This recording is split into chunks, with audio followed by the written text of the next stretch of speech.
First we do this multiplication, 1 over 5 times 5. We can easily cancel this 5 and this 5, so here we have just 1. So 5 divided by 1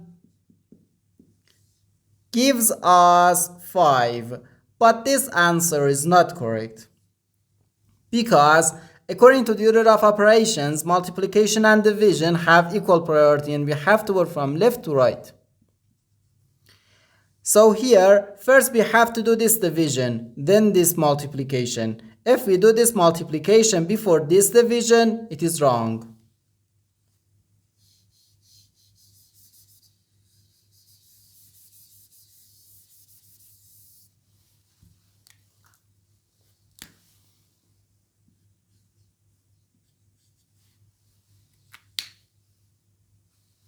So first we have to do this division, 5 divided by 1 over 5.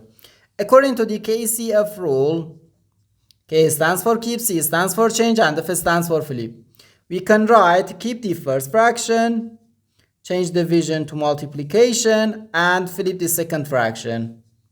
And here we have times 5. First we do this multiplication. 5 times 5 gives us 25. So 25 times 5. Okay? 5 times 5 gives us 25. So we write 5 here and carry 2 here. 5 times 2 equals 10. So 10 plus 2 gives us 12. So we have 125. And this is our final answer to this problem. The correct answer is 125.